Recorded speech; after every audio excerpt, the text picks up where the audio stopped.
우리가 1년 내내 기도해야 될 것들이 늘 많죠.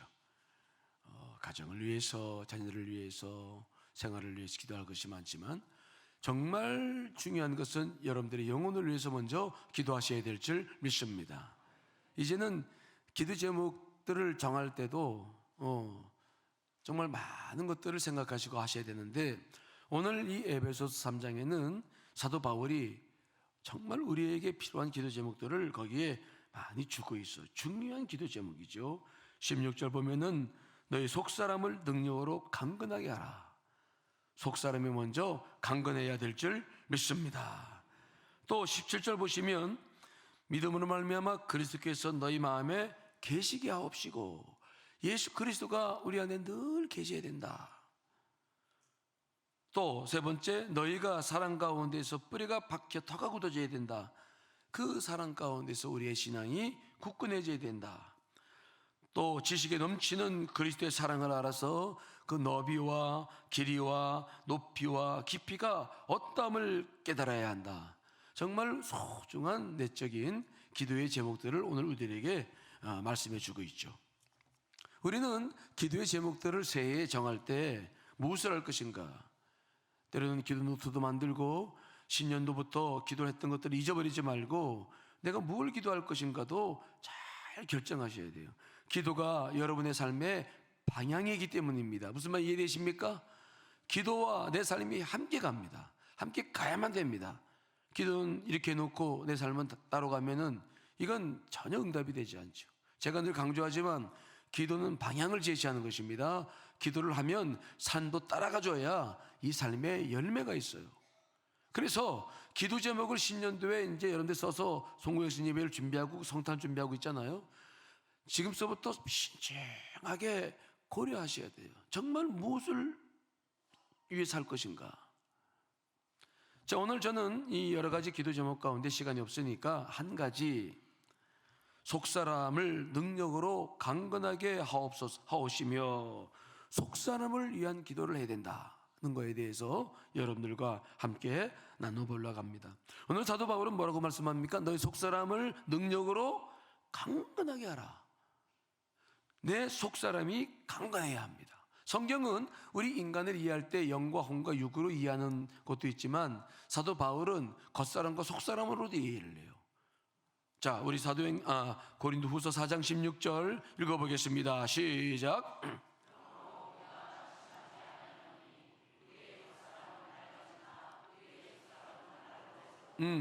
겉사람은 날마다 낡아집니다. 쭈글쭈글해지고 뭐 벗겨지고 다 그래요. 그렇죠?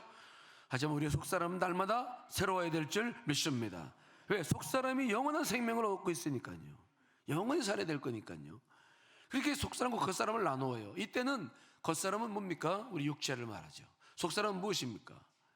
혼과 영혼이라고 그러죠. 영과 혼, 보이지 않는 우리의 이성, 감정, 의지, 또 우리의 영, 보이지 않는 것을 전부 이제 속사람이라고 칭을 하고, 보이고 잡히는 것을 육체, 겉사람이라고 표현을 합니다.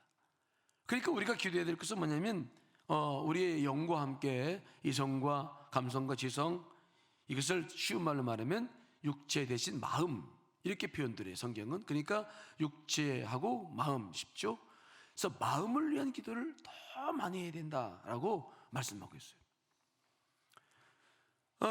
여러분, 요즘 사람들은 속사람에 관심을 갖습니까? 겉사람에게 관심을 갖습니까?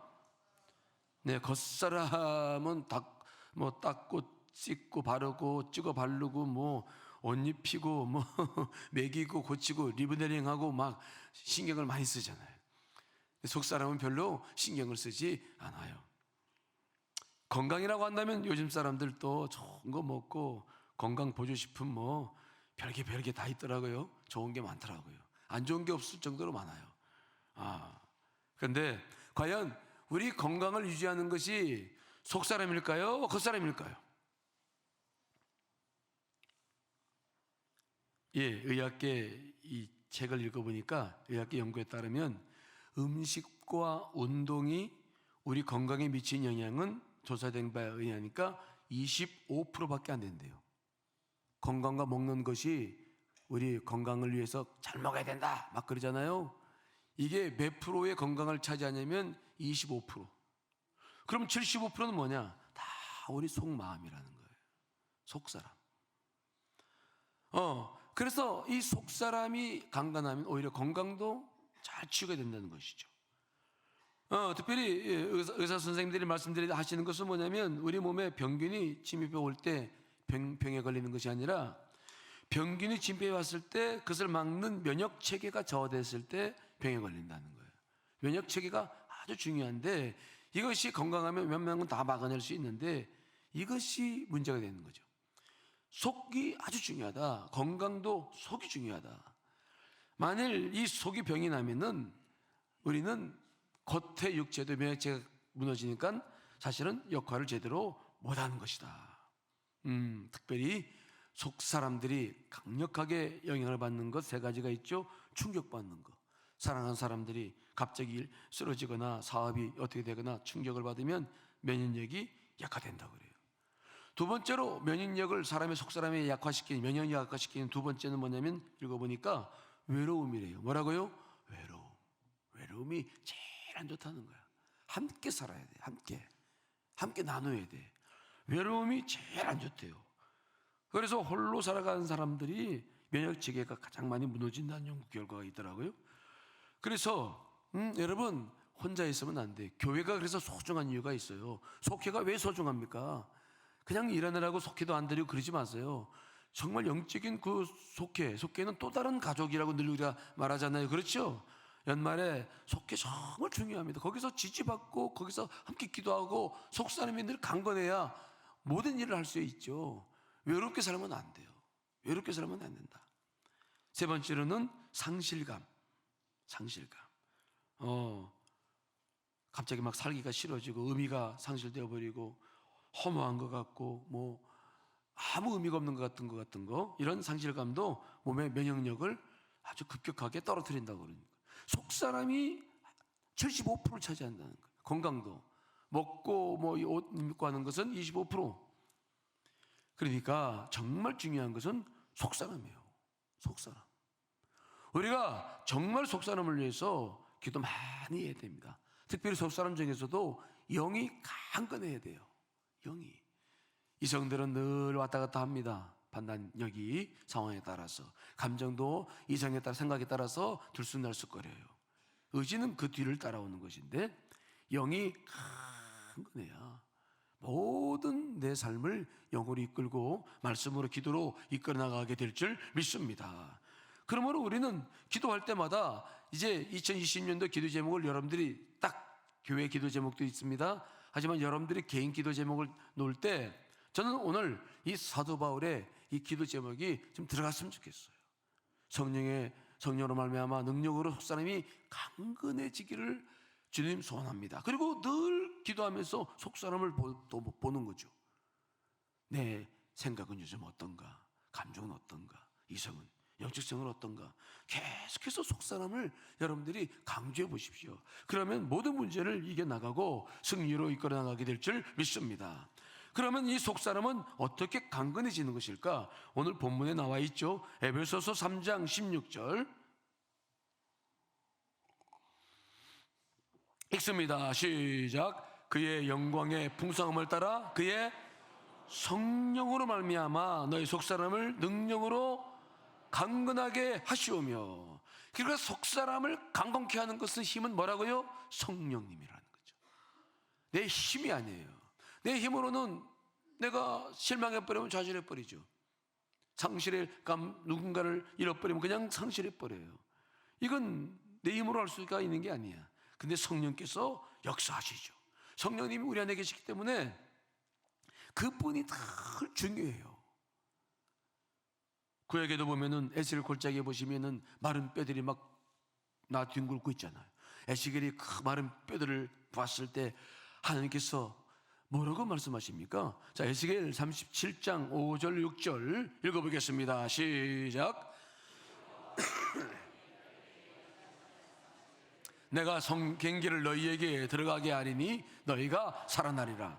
너희 위에 심줄을 두고 살을 입히고 가죽을 덮고 너희 속에 생기를 넣으리니 너희가 살아나리라. 또 또 내가 여호와인 줄 너희가 알리라 하셨다 하라. 생기 르후마, 성령님을 말하죠. 에스겔이 보는 마른 뼈의 환상은 하나님의 영이 바람처럼 사방에서 불어와서 죽은 이스라엘 백성들에게 실제로 들어가면서 죽었던 영혼들이 살아나는 큰 군대를 이루는 꿈을 꾸게 하시죠.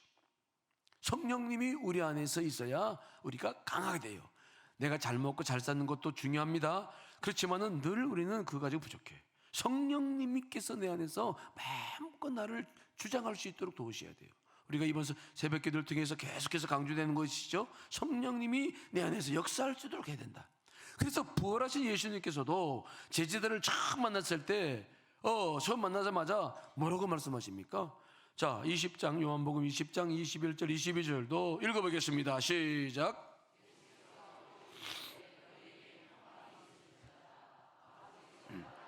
같이 나도 너희를 보내노라 이 말씀을 하시고 그들을 향하여 숨을 내쉬며 이르시되 성령을 받아라.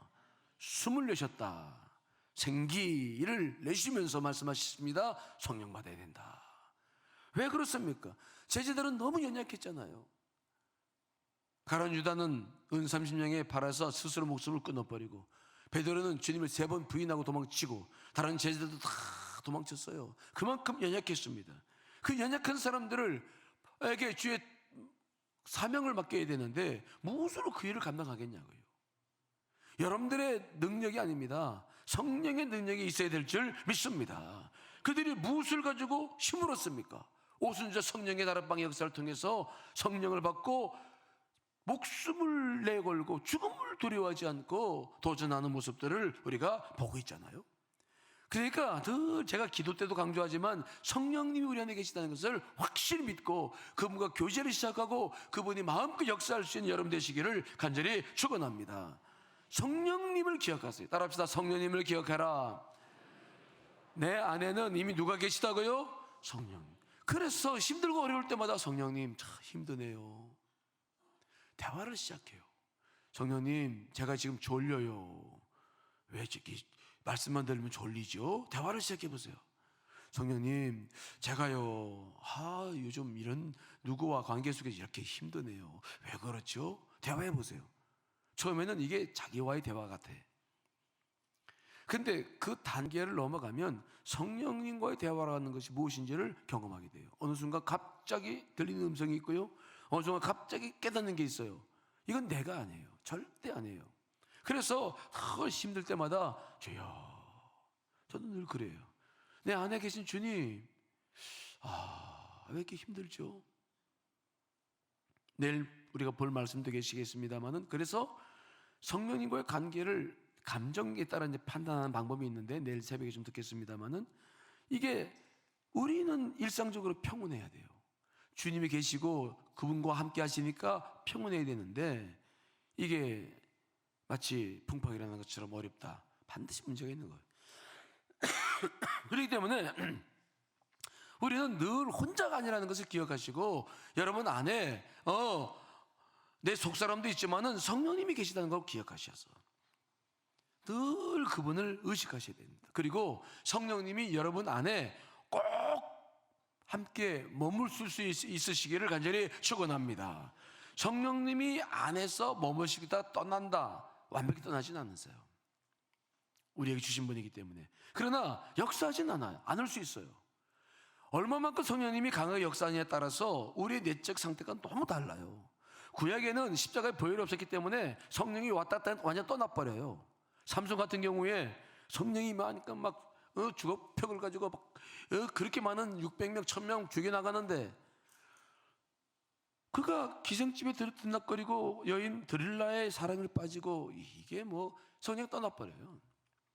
구약은 그렇습니다. 사울왕도 마찬가지죠. 하면 말씀을 거역하자 영이 떠나죠. 자, 사무엘상 16장 14절 읽어봅니다. 시작.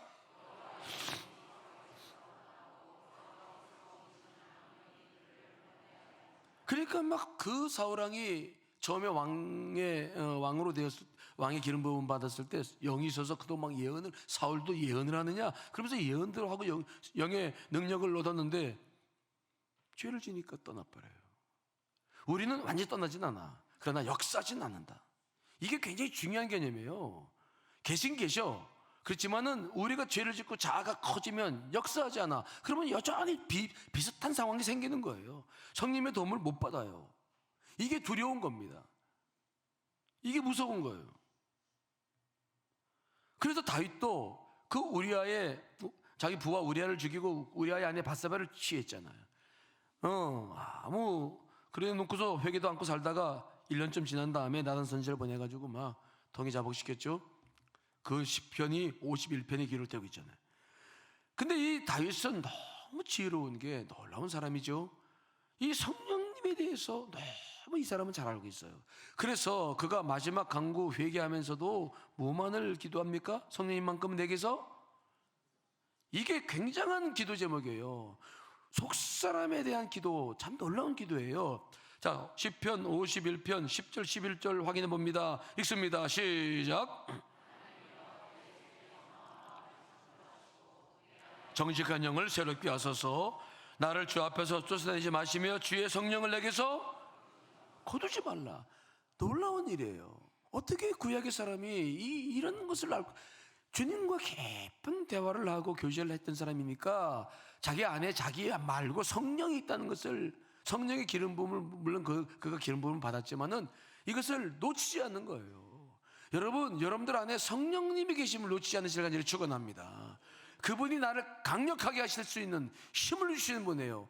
내가 아닙니다. 그분입니다. 그러면 그분을 높이고 그분을 존중하고 그분이 내 안에서 마음껏 할 수 있도록 죄가 설 자리가 없어야 돼.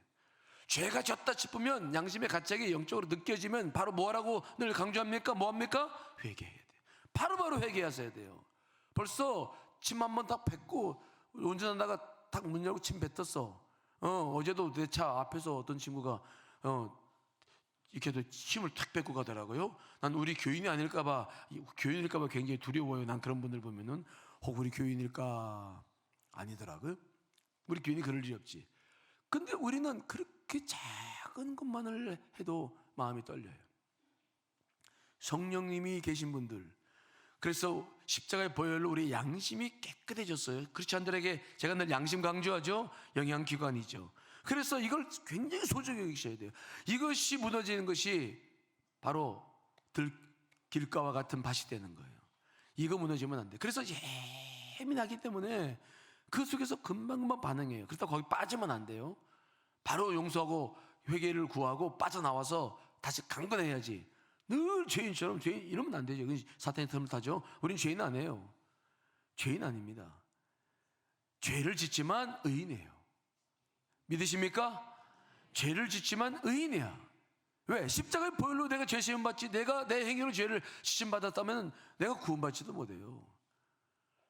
하지만 우리는 늘 그 죄 때문에 성령님 역사가 없으면 우리 속사람은 늘 무너져서 잘못된 것을 보고 잘못된 것을 판단하고 잘못된 것을 생각하고 잘못된 결정을 내리고 결국 인생은 망치게 돼요.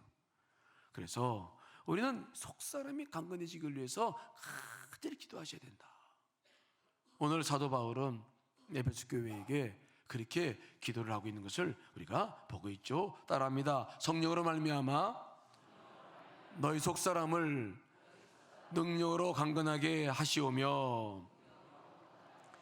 말이 굉장히 어렵죠. 주님, 성령을 통해서 내 속사람을 강하게 해 주십시오. 따라합시다. 성령을 통해서 내 속사람을 강하게 해 주십시오. 이 기도 제목을 늘 하며 자기 속사람을 바라보세요. 그리고 기도해 나가야 돼요.